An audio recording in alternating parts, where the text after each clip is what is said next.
Assalamualaikum warahmatullahi wabarakatuh. Perkenalkan, nama saya Nur Aisyah dari kelas DKVB angkatan 2024 dengan NIM 106082400070. Nah, di sini saya akan membahas tentang analisis iklan menurut teori Edmund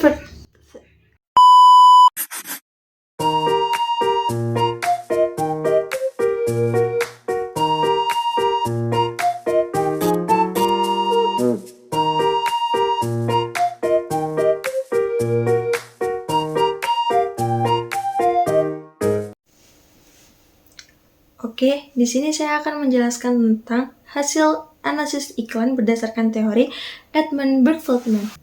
Nah, siapa sih Edmund Berg-Feldman tuh? Nah, Edmund adalah seorang tokoh pendidikan seni asal Amerika Serikat yang dikenal melalui pendekatan kritik seni 4 tahap yang ia kembangkan. Selanjutnya, iklan dibagi menjadi 2. Ada iklan disrupsi visual dan juga iklan konvensional. Tujuannya adalah menarik perhatian, membangkitkan emosi, dan membentuk kesan mendalam terhadap pesan yang disampaikan. Sedangkan iklan konvensional merupakan iklan yang menggunakan pendekatan yang lebih aman dan juga umum dalam penyampaian pesan. Elemen visual dan naratifnya mudah dipahami serta disusun secara sistematis untuk mempermudah pemahaman target audiens.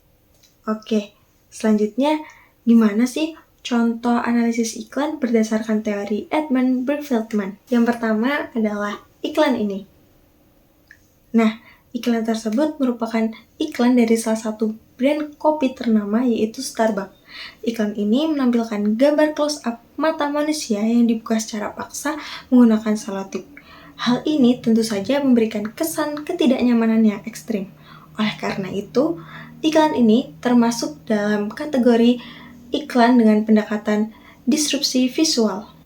Nah, deskripsi dari iklan Starbucks tadi, visual iklan terdiri dari gambar mata yang terbuka lebar dan direkatkan ke alis menggunakan selotip bening. Di bagian bawah terdapat tulisan "Staying awake will never be this painful anymore."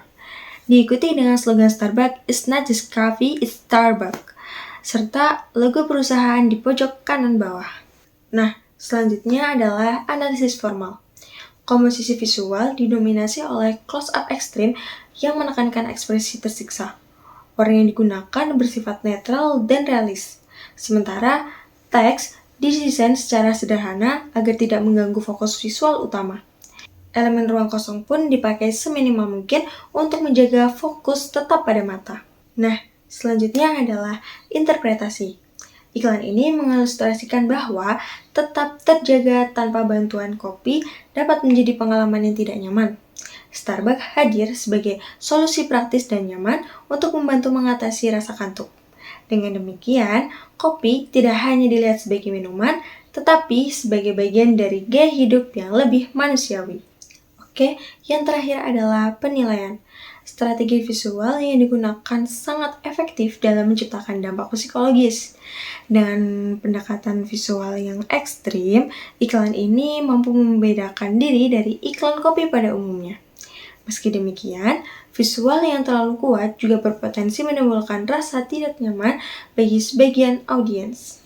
Oke, yang terakhir ada penilaian. Strategi visual yang digunakan sangat efektif dalam menciptakan dampak psikologis. Dengan pendekatan visualnya ekstrim, iklan ini mampu membedakan diri dari iklan kopi pada umumnya.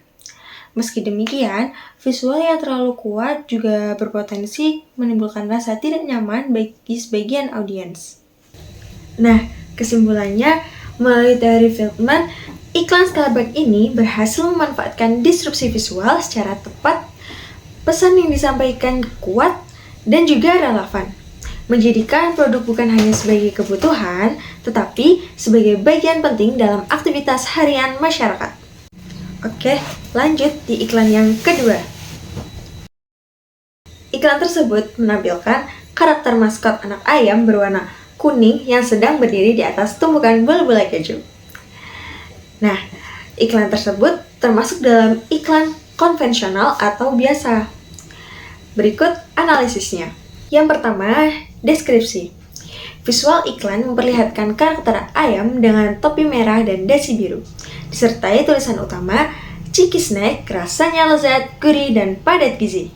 Terdapat pula slogan, Chiki dulu dong, serta gambar produk, varian rasa, dan harga di bagian bawah. Selanjutnya adalah analisis formal.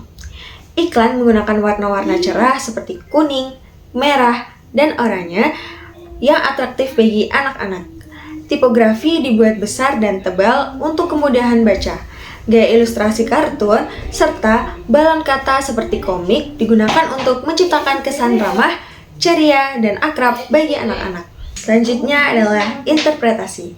Iklan ini bertujuan membangun kedekatan emosional dengan anak-anak melalui maskot yang lucu dan ekspresif. Slogan yang digunakan mencerminkan gaya bahasa anak-anak yang ceria dan antusias. Di sisi lain, penyebutan kandungan gizi dan proses produksi higienis menjadi pendekatan yang menyasar pada orang tua sebagai pembeli utama. Lalu, penilaian. Iklan ini berhasil mencapai target pasarnya, yaitu anak-anak dan orang tua. Pesan yang disampaikan dengan visual yang digunakan mudah dikenali dan diingat. Meski dari perspektif saat ini tampak sederhana, namun di masa lalu pendekatan ini efektif dalam membangun loyalitas merek dan daya ingat yang kuat terhadap produk. Nah, kesimpulannya, dengan menerapkan pendekatan Edmund Burke-Feldman, iklan Chiki dapat dipahami sebagai lebih dari sekedar promosi produk.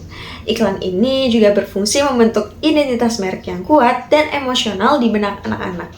Visual ceria, pesan yang sederhana, serta karakter maskot yang ikonik menjadi iklan ini sebagai bagian dari pengalaman masa kecil yang menyenangkan. Melalui teori Edmund Burke-Feldman, kita dapat menilai bahwa iklan yang bersifat disrupsi maupun konvensional memiliki pendekatan estetika yang kuat dalam menyampaikan pesan. Keduanya menunjukkan bagaimana elemen visual dapat dimanfaatkan secara efektif untuk menjalin komunikasi emosional dengan audiens, serta membentuk persepsi terhadap produk secara menyeluruh.